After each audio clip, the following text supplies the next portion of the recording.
எல்லாரும் நம்ம கோயிலுக்கு போயிட்டுருக்கோம். கோயிலில் போய் நம்ம என்ன கேட்டிருக்கோம்?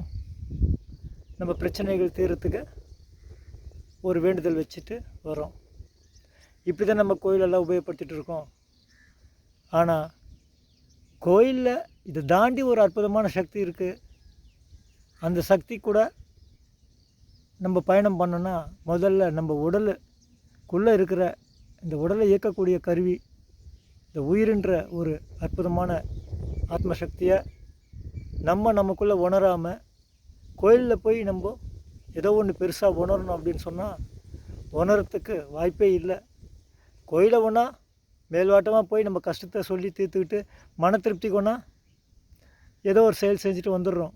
ஆனால் கோயிலுக்கு போனால் முக்கியமாக நம்ம செய்ய வேண்டியது கண்மூடி அங்கே ஒரு 10 நிமிஷம் உக்காந்து உங்களுக்குள்ளே நீங்கள் செய்ய வேண்டிய பிரார்த்தனை செஞ்சிங்கன்னா மனசார நீங்கள் நினச்சது ஒரு 10 நிமிஷம் முழுமையாக அது கூட கவனமாக இருந்து பிரார்த்தனையாக வச்சாலும் சரி, நீங்கள் இதை தியானமாக மாற்றிட்டு தியானம் மூலமாக இந்த சூழ்நிலை உருவாக்கினா சரி, உங்கள் தேவை பூர்த்தி ஆகாத நீங்கள் உணர முடியும்.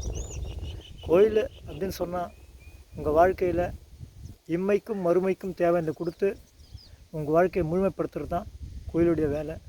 அதனால் வாழ்க்கையில் நீங்கள் உங்களை நான் யாருன்னு தெரிஞ்சுக்கிறதுக்கு ஒரு வாய்ப்பை ஏற்படுத்தி உங்களை உணருங்க. முதல்ல நீங்கள் உங்களை உணர்ந்தீங்கன்னா கோயிலில் இருக்கிற சக்தி மாத்திரம் இல்லை, இந்த பிரபஞ்சத்தில் இருக்கிற எல்லா உயிர் எந்த விதமான சக்தி இயக்கத்தில் இருக்குதுன்னு நீங்கள் உணர முடியும். இறைவனுடைய திருவடியை சேர முடியும். நமஸ்காரம்.